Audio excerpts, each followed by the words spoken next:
Now next,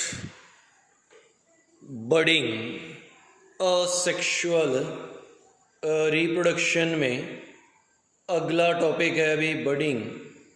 binary fission, multiple fission, fragmentation, regeneration, spore formation, vegetative propagation हो गया।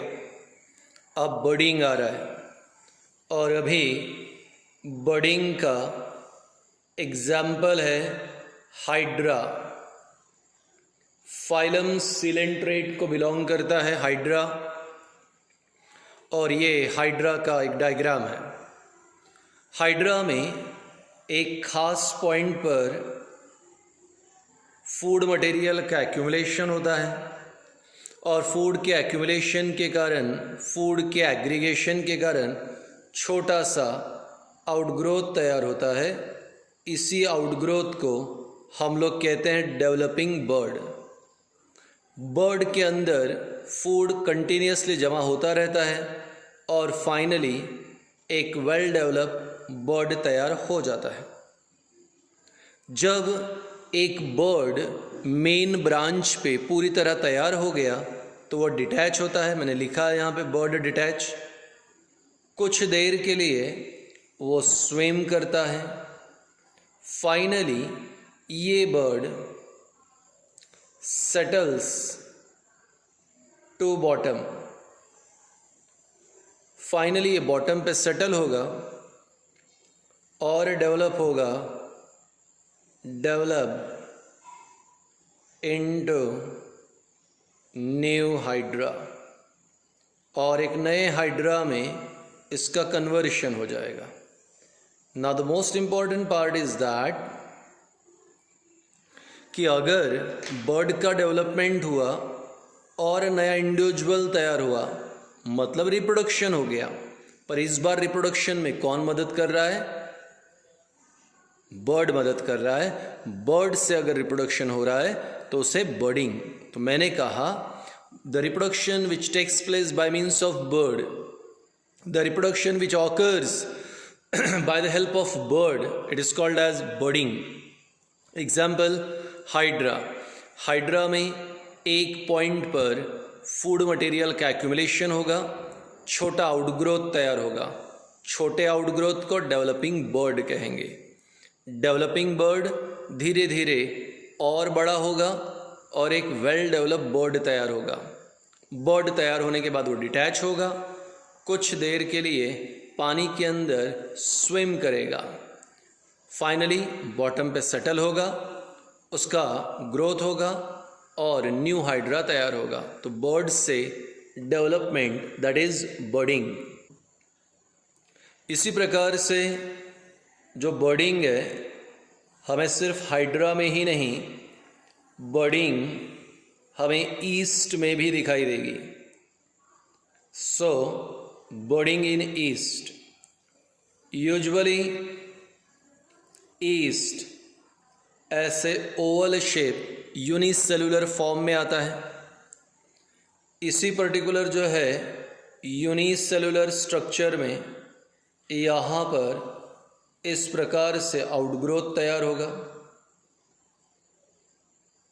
फिर यहाँ पर न्यूक्लियर डिवीज़न होगा, और न्यूक्लियर डिवीज़न के कारण हमारे पास दो न्यूक्लियस तैयार हो जाएंगे। ऊपर वाला न्यूक्लियस आउटग्रोथ में शिफ्ट होगा and the figure will be like this. Finally यहाँ पर पॉइंट ऑफ कांटेक्ट तैयार होगा और इस प्रकार हमारे पास यहाँ तैयार होगा एक बर्ड। पर ये बर्ड ऐसे ही नहीं रहता, फिर से एक बार न्यूक्लियर डिवीज़न होगा और इस प्रकार चेन के फॉर्म में एक के ऊपर एक छोटे छोटे यहाँ बर्ड्स तैयार होंगे, और इसे कहा जाएगा चेन ऑफ बर्ड। फाइनली जो बर्ड है वो डिटैच होंगे, अलग हो जाएंगे, जर्मिनेशन होगा, और जैसे ही जर्मिनेशन हुआ तो आएगा न्यू ईस्ट, या आप कहेंगे कॉलोनी तैयार होगा। वंस अगेन, बर्ड से रिप्रोडक्शन, बर्डिंग। अब हमने बर्डिंग देखा, बर्ड से रिप्रोडक्शन हो रहा है, गैमेट नहीं है, असेक्सुअल। वेजिटेटिव पार्ट से रिप्रोडक्शन देखा, गैमेट नहीं है, asexual. Binary fission, multiple fission, spore formation, यहाँ पर भी गैमेट्स नहीं है, असेक्सुअल। फ्रैगमेंटेशन, रीजनरेशन, गैमेट्स नहीं है, असेक्सुअल। तो वो सभी प्रकार के रिप्रोडक्शन जहाँ पे गैमेट्स इन्वॉल्व नहीं है उसे कहते हैं asexual reproduction. So reproduction is a process in which new individuals are formed like parents, and the reproduction which does not involve gamete is called asexual reproduction। तो यहाँ पे asexual reproduction complete हो गया।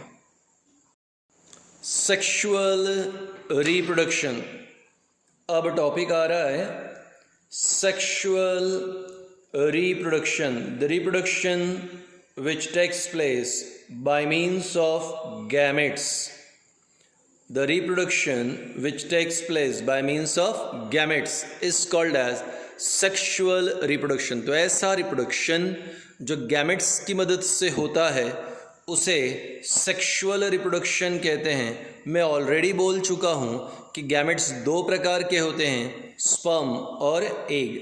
तो क्वेश्चन पूछा गया what do you mean by gametes, तो answer है highly specialize, highly specialized haploid, highly specialized haploid reproductive cell is called gamete। बहुत ही स्पेशल है, हाईली स्पेशलाइज, हैप्लॉइड है, यानी वहाँ पे कितने सेट है, 1 सेट। यहाँ पे ध्यान दो, 1 2 3 4 5 22 23। मेरे पास ऐसे 23 क्रोमोसोम्स का एक सेट है और ये 23 क्रोमोसोम का दूसरा सेट है। तो मेरे पास कितने सेट है, 2। मुझे ये 23 क्रोमोसोम मम्मी ने दिए और इधर 23 क्रोमोसोम पापा ने दिए। मम्मी ने अगर 23 क्रोमोसोम का एक सेट दिया तो उसे कहते हैं मैटरनल सेट। मम्मी ने कितने दिया, 23 का एक सेट, और पापा ने 23 का एक सेट दिया, उसे कहते हैं पैटर्नल सेट। तो maternal chromosome, paternal chromosome, maternal set, paternal set. तो मम्मी का एक सेट, पापा का एक सेट, टोटल 2 सेट। 2 सेट के लिए वर्ड है डिप्लॉइड, 2 सेट के लिए वर्ड है डिप्लॉइड, यानी 2n। और अगर एक सेट है तो उसे क्या कहते हैं, haploid, having only 23 chromosome.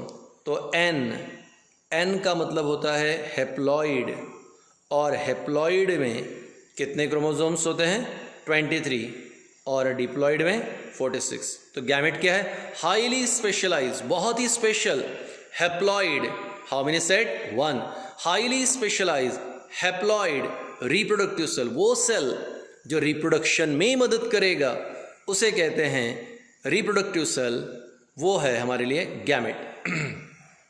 Sperm क्या है, highly specialise haploid, haploid male reproductive cell. तो बहुत ही स्पेशल मेल रिप्रोडक्टिव सेल जो बच्चे पैदा करने के लिए मदद करेगा उसे कहते हैं स्पर्म। एग क्या है, हाईली स्पेशलाइज हैप्लॉइड, यानी यहाँ पर भी एक ही सेट है, female reproductive cell is called as egg. Special haploid female reproductive cell जिससे बच्चा तैयार होगा उस सेल को क्या कहते हैं, एग। मुझे, आपको, हम सब को तैयार करने के लिए मम्मी और डैडी रिस्पॉन्सिबल है। मम्मी ने एग डोनेट किया मम्मी ने एग दिया। एग कैसा है? हैप्लॉइड। एक सेट, कितने क्रोमोसोम है? 23। पापा ने मुझे या आपको तैयार करने के लिए क्या डोनेट किया? स्पर्म डोनेट किया। स्पर्म कैसा है? हैप्लॉइड। कितने क्रोमोसोम? 23। तो मम्मी के 23 क्रोमोसोम एग में हैं, पापा के 23 क्रोमोसोम स्पर्म में हैं। मम्मी ने एग दिया, पापा ने स्पर्म दिया, और स्पर्म और एग जब एक साथ आते हैं तो यहाँ पे बनेगा जाइगोट। और zygote n+n 2n 23 + 23 46।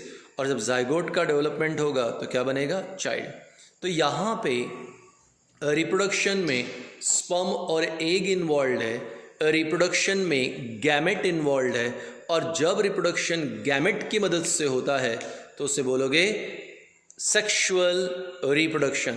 So the reproduction which takes place by means of gamete is called as sexual reproduction. क्या है gamete? Highly specialized haploid reproductive cell, एक सेट वाला रिप्रोडक्शन में मदद करने वाला सेल हैप्लॉइड रिप्रोडक्टिव सेल।